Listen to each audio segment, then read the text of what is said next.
Olá, pessoal, tudo bem? Professora Vivian Cristina. Nós vamos continuar o nosso estudo acerca das minorias e grupos vulneráveis. Já vimos aqui, já estudamos o combate à discriminação racial, também já falamos da proteção dos direitos humanos das mulheres, e agora nós vamos falar de um tema que é mais recente e vem sendo cobrado com uma frequência cada vez maior em provas para concursos policiais, nos concursos policiais de uma forma geral.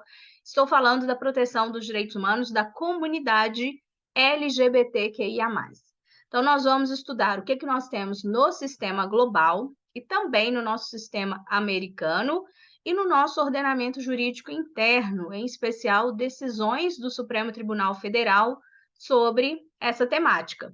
Vamos lá? Acompanhe aí pelo material de vocês. Começaremos lá pelo sistema global, vamos ver o que nós temos de documentos sobre esse tema e o que levou à criação desses documentos. Infelizmente, nós já sabemos que a discriminação, a violência perpetrada em relação às pessoas pertencentes à comunidade LGBTQIA+, levam à crescente preocupação não só dos estados internamente, mas também da sociedade internacional, né? Então, é um tema que vem ganhando destaque e daí surge a necessidade de discussão e de criação de normas protetivas dos direitos dessa comunidade. Primeiro, em relação à sigla, eu nem coloquei aqui para vocês porque isso varia muito, mas em regra nós vamos achar como significado aqui dessas letras, acompanhe aqui, LGBTQIA+. Já temos até uma sigla mais moderna, digamos assim, depois do A vocês podem encontrar também um P aqui no final, mas eu mantive aquela que é mais utilizada pelo Supremo, nos documentos da normativa internacional, mas pode ser que apareça aí um P também, tá? Vou dizer o significado. Então, nós teríamos aqui, ó, o L, lésbicas, o G, gays, o B, bissexuais, o T, transexuais e transgêneros, é o mais comum que nós encontramos aqui, queer, intersexuais, assexuais, o mais para indicar que a sigla é aberta, podemos ter novas palavras incluídas na sigla, a exemplo do P, que vem aparecendo mais modernamente, né? Temos também o P, que significaria, incluiria aqui os pansexuais, tá? E aí nós vamos ver alguns conceitos que são importantes aqui no estudo do nosso tema, podem ser cobrados em uma questão de prova, podem ser necessários para que vocês respondam uma questão discursiva, elaborem uma redação. Então vamos ver aqui, o que é homofobia? A homofobia pode ser definida como uma aversão irreprimível, repugnância, medo, ódio, preconceito que algumas pessoas nutrem contra os homossexuais, lésbicas, bissexuais e transexuais. Transfobia, então vejam, um outro conceito, é qualquer ação ou comportamento que se baseia no medo, intolerância, rejeição, aversão, ódio ou discriminação às pessoas trans, justamente por causa da sua identidade de gênero. E esse comportamento transfóbico, ele é referente não só a agressões físicas, mas também a agressões verbais ou psicológicas que tenham esse intuito, essa intenção de coibir a expressão de gênero de transexuais e travestis. Por que isso acontece? Nós temos ali como pano de fundo não só questões culturais, mas também questões políticas que geram a perseguição e a consequente violação de direitos das pessoas pertencentes à comunidade LGBTQIA+. Não é um problema exclusivo do Brasil, infelizmente temos esse problema no mundo inteiro e em alguns países em uma situação muito mais grave, muito mais pior do que a nossa. Vejamos, em mais de 70 países, como por exemplo na Uganda, os indivíduos ainda são punidos criminalmente pela sua orientação sexual. Então, tem países que criminalizam os indivíduos em razão da sua orientação sexual ou identidade de gênero. São as chamadas leis de sodomia. Alguns, inclusive, punem o ato com pena de morte. Inacreditável, né? E isso acontecia, por exemplo, na Índia. Só em setembro de 2018 foi que a Índia decidiu descriminalizar a homossexualidade, barrando a aplicação de uma lei britânica de 1861, gente, do século XIX, que tinha sido validada em 2013, né? Então, felizmente, percebemos esse avanço na Índia, mas em muitos países sabemos que a situação ainda é muito grave. Estamos passando aí pela Copa do Mundo no Catar e temos notícias de várias violações de direitos humanos de uma forma geral, né? Inclusive em função de orientação sexual e identidade de gênero. Lembrando que não é correto o termo homossexualismo, porque o ismo aqui seria um sufixo que denota doença, não deve ser utilizado, tá? Então, é homossexualidade muito importante, especialmente em uma prova aberta, em uma prova discursiva, em uma redação, em uma prova oral, jamais utilizem o termo homossexualismo, certo? Correto? Homossexualidade. Aqui nas Américas, nos conta o Valério Mazzuoli que há leis que, apesar de não criminalizarem a conduta homossexual, discriminam as pessoas em razão da orientação sexual, seja por proibirem a entrada de homossexuais no país, por exemplo, em Belize e Trinidade e Tobago, ou pelo fato de estabelecerem idades distintas de consentimento para as relações sexuais entre pessoas do mesmo sexo e do sexo oposto.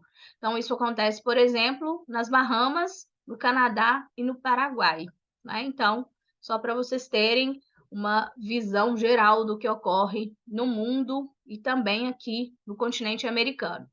Então, essas leis são condenáveis, são consideradas uma violação de direitos humanos e violariam especialmente a liberdade de escolha dessas pessoas, além do direito à igualdade de proteção. A orientação sexual, a identidade de gênero não pode diminuir a proteção que uma pessoa recebe. Nós já vimos que basta ser pessoa para ser titular de direitos humanos, não é isso? Não temos que cumprir nenhum requisito adicional. Então, por isso é que essas leis devem ser reprimidas, né? O Comitê de Direitos Humanos da ONU condena esse tipo de lei, recrimina, é o órgão de monitoramento do Pacto Internacional dos Direitos Civis e Políticos, como já estudamos. Então, eles têm recomendações para os países no sentido de não terem esse tipo de lei, né? E aqueles que tenham, que revoguem, não se admite, seria considerado violação de direitos humanos. E em 2011, o Alto Comissariado para os Direitos Humanos da ONU elaborou o primeiro relatório sobre o assunto. Então, vejam que desde essa época já existe uma preocupação no cenário internacional. Apesar disso tudo, nós não temos um tratado específico para a proteção de direitos humanos da comunidade LGBT QIA+, nem no sistema global, nem nos sistemas regionais. Os tratados, de uma forma geral, como o Pacto dos Direitos Civis e Políticos, como o Pacto de San José, eles resguardam o direito à igualdade e não discriminação, o que abrange, inclusive, a igualdade no seu aspecto sexual, e protegem o direito de família, entendendo aqui família em um conceito amplo, né? Que seria famílias, melhor dizendo, não só o vínculo sanguíneo, mas todas as espécies, todos os arranjos familiares possíveis. Mas isso é pouco. Nós precisamos, não é, de um documento protetivo. A gente vai ver que já existe um, mas não é um tratado, e faz falta um tratado internacional sobre essa temática. Então, sabemos que todos os tipos de família devem ser respeitados, mas percebemos pela quantidade de violação de direitos que nós temos, que seria, sim, necessário um tratado específico. Então, tanto no âmbito da ONU quanto na OEA, o que nós temos são recomendações para que os estados garantam os direitos dessas pessoas e para que elas sejam protegidas da violência e da discriminação. Mas só temos normas de soft law, que são aquelas normas com caráter de recomendação. Não temos ainda tratados. Uma notícia importante: em 2016, o Conselho de Direitos Humanos da ONU editou uma resolução 322 sobre direitos humanos, orientação sexual e identidade de gênero e criou um posto de especialista independente do Conselho de Direitos Humanos para a proteção contra violência e discriminação baseada em orientação sexual e identidade de gênero. Então, o Conselho de Direitos Humanos da ONU recebe, inclusive, denúncias sobre violações desses direitos. Temos um especialista responsável por receber essas notícias. O Brasil foi um dos proponentes da criação do cargo. E ainda em 2016, um professor na Tailândia, que inclusive foi um dos que participaram da criação do documento que veremos aqui na sequência, ele foi designado pelo Conselho de Direitos Humanos o primeiro especialista independente sobre esse tema, com o mandato renovado em 2019. O Brasil votou favoravelmente. Só que hoje, como eu disse, não temos um tratado. Nós temos um documento de origem privada, vejam que interessante, não foi elaborado por organizações internacionais, foi elaborado por especialistas independentes de vários países. É um documento que não é um tratado, são normas de soft law, então tem caráter de recomendação. Estou falando dos famosos princípios de Yogyakarta. Então, isso aqui é importante, tá? Documento de origem privada, para vocês se lembrarem que não foi produzido por países e nem por organizações internacionais. Nós tivemos uma reunião de vários especialistas em direitos humanos de vários países, e esses princípios se referem à aplicação da legislação internacional de direitos humanos relativa à orientação sexual e identidade de gênero. Foram elaborados em 2007 na Indonésia. Nas questões já vi o ano de 2006, porque, na verdade, eles estão em elaboração em 2006, ficam prontos e são apresentados em 2007. Mas, a depender do contexto, não está errado, tá? Então, lembrem-se que pode aparecer também 2006 na sua prova.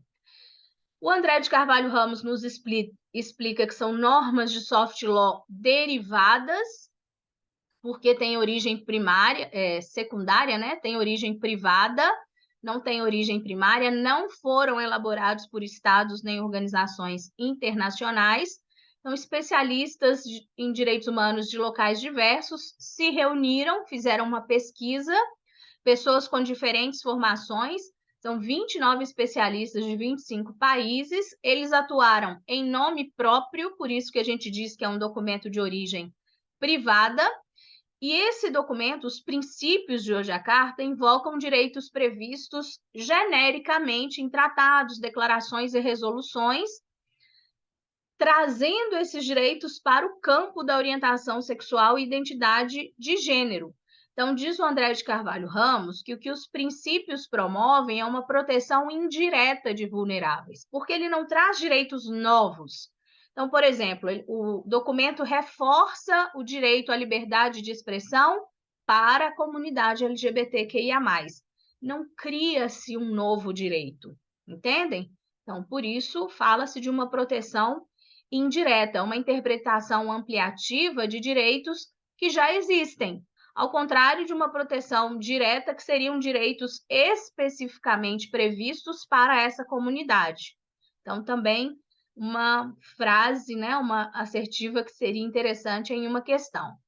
Nós encontramos no texto 29 princípios que sistematizam os objetivos que os estados devem buscar para proteger os direitos da comunidade LGBTQIA+, estão relacionados à orientação sexual e identidade de gênero, que são essenciais à proteção da dignidade, e trazem recomendações específicas para os estados, com destaque para as obrigações que eles devem cumprir.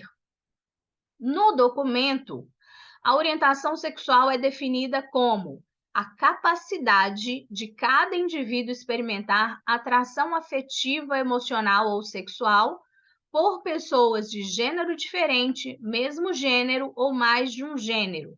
Então, cuidado para não confundir os conceitos de orientação sexual e identidade de gênero. A identidade de gênero se refere à experiência interna individual em relação ao gênero, que pode ou não corresponder ao sexo atribuído quando do nascimento e que inclui expressões de gênero como o sentimento pessoal do corpo e o modo de vestir-se e falar.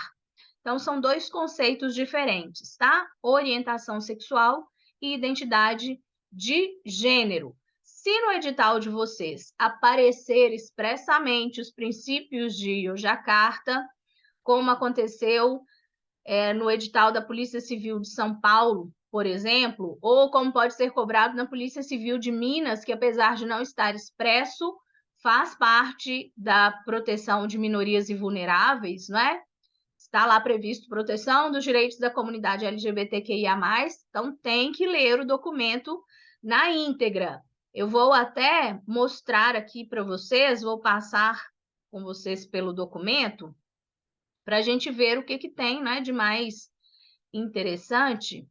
Só um minutinho, deixei o link aí para vocês darem uma olhada, tá? Mas quero também mostrar aqui para vocês. Deixa eu compartilhar aqui minha tela com vocês. Só um minuto. Vamos ver o que nós temos nos princípios de Yogyakarta. Eu deixei esse documento, deixei para vocês esse documento em PDF, porque ele é super organizado, facilita a leitura. Então, aqui nós temos uma tradução, né? O texto original é em inglês, mas temos traduções oficiais. E a tradução para o português não é oficial, já que o português não é uma das línguas oficiais da ONU. E esse é um documento lá do sistema global. Então, só para a gente ter uma ideia, essa introdução aqui nos fala um pouquinho sobre o tema, muito do que nós discutimos aqui, mas é uma leitura interessante, especialmente para você ter um referencial teórico se precisar escrever sobre o tema ou falar sobre o tema em uma prova oral. Vem o preâmbulo, como já é comum, já conhecemos aí dos documentos internacionais, a abertura sempre por um preâmbulo. E agora vem os princípios, ó. Primeiro, direito ao gozo universal dos direitos humanos. Então, independente de orientação sexual, identidade de gênero, o direito de gozar em condições de igualdade de todos os direitos humanos. E aí vejam que para cada princípio aparecem obrigações para os estados. Não é um tratado, mas obviamente os estados devem respeitar o que está aqui nesse documento. E os tribunais, aqui no Brasil, por exemplo, tanto o STF quanto o STJ, mencionam esse documento nas suas decisões, o que é muito importante, muito interessante, né? Sinal de que eles estão realmente observando a normativa internacional. O princípio 2, direito à igualdade e à não discriminação e tudo que decorre, as obrigações do Estado. Princípio 3, direito ao reconhecimento perante a lei. Princípio 4, direito à vida. Então, vejam que não tem um direito diferente. São os direitos genericamente previstos para todas as pessoas, mas aqui com uma atenção especial, com foco nas pessoas pertencentes à comunidade LGBTQIA+. Princípio 5, direito à segurança pessoal. Princípio 6, direito à privacidade. Princípio 7, direito de não sofrer privação arbitrária da liberdade, muito importante, já que as estatísticas demonstram, né, que existe aqui um impacto desproporcional, não só em relação a mulheres, negros, mas também em relação aos membros da comunidade LGBTQIA+, que seriam as maiores vítimas de prisões arbitrárias. Direito a julgamento justo, é o princípio 8. No princípio 9, direito a tratamento humano durante a detenção, já sabemos que uma pessoa, quando é presa, quando praticou um crime, ela continua sendo titular de direitos humanos, merece ser tratada com respeito, com dignidade. No princípio 10, direito de não sofrer tortura e tratamento ou castigo cruel, desumano ou degradante. No princípio 11, direito à proteção contra todas as formas de exploração, venda e tráfico de seres humanos. Princípio 12, direito ao trabalho. Vejam que não são só direitos civis e políticos, né? Temos também aqui o aspecto dos direitos de segunda geração, como direito ao trabalho, direito à seguridade social e a outras medidas de proteção social, no princípio 13. Princípio 14, direito a um padrão de vida adequado. Olha aí a ideia do mínimo existencial. Princípio 15, direito à habitação adequada. Princípio 16, direito à educação. Princípio 17, direito ao padrão mais alto alcançável de saúde. Princípio 18, proteção contra abusos médicos. Isso daqui já nos chama a atenção porque é uma previsão que não costuma aparecer explicitamente nos outros documentos, né? Então, uma preocupação especial em combater abusos médicos. Princípio 19, direito à liberdade de opinião e expressão, direito previsto em quase todo documento internacional, assim como o princípio 20, direito à liberdade de reunião e associação pacíficas. No princípio 21, direito à liberdade de pensamento, consciência e religião. Princípio 22, direito à liberdade de ir e vir. Princípio 23, direito de buscar asilo. Estamos falando aqui do asilo político. Asilo nunca será concedido se são por perseguições motivadas por crimes comuns ou atos que violem direitos humanos, né? Mas sim um asilo político. Princípio 24, muito importante, direito de constituir família. As diferentes formas de família devem ser protegidas pelo Estado. Princípio 25, direito de participar da vida pública.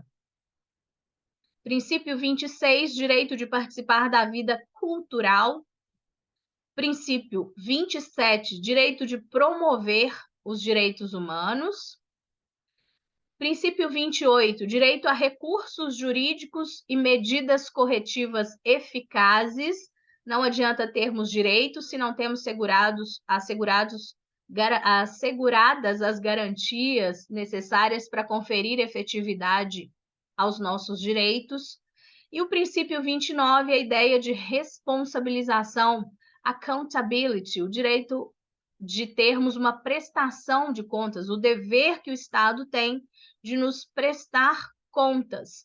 Então, aqui são os 29 princípios, recomendações adicionais que são feitas aqui para os estados, para as organizações, para a sociedade, não é? Então, só para vocês terem notícia do que nós temos aí nos princípios de Yogyakarta, coloquei esse link no texto de vocês para quem quiser dar uma lida no documento completo.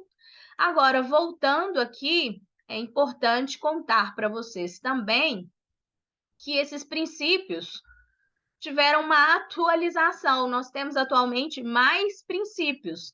Em 10 de novembro de 2017, nós tivemos os princípios de Yogyakarta plus 10. Então, vieram mais 10 princípios para completar os princípios originais. Eles foram apresentados com o nome de princípios adicionais e obrigação do Estado sobre a aplicação do direito internacional dos direitos humanos em relação à orientação sexual, expressão de gênero e características sexuais. Então, eles vieram para complementar os princípios de Yogyakarta. Olha só, surgiram da interseção dos desenvolvimentos no direito internacional dos direitos humanos, com o entendimento emergente das violações sofridas por pessoas em razão da orientação sexual e identidade de gênero, e o reconhecimento das interseções da expressão de gênero e das características sexuais.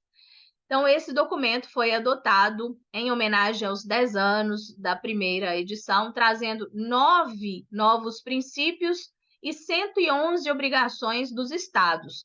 Então, nós temos um tópico com mais 9 princípios e depois das obrigações dos estados, mais 111. Então, um aumento considerável do documento.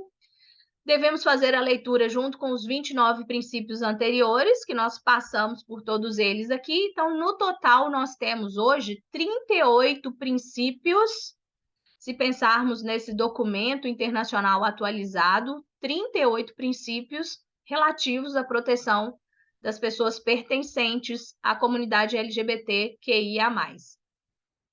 Os especialistas reuniram em Genebra em setembro de 2017 para apresentar esse documento, tá? Então, importante vocês saberem que nós tivemos essa atualização. Vou encerrar aqui esse vídeo, mas ainda retornaremos para falar da proteção dos direitos da comunidade LGBTQIA+, no sistema regional americano e também para falarmos um pouquinho da jurisprudência, especialmente do Supremo, relativa a esse tema. Fique aqui comigo. Até já!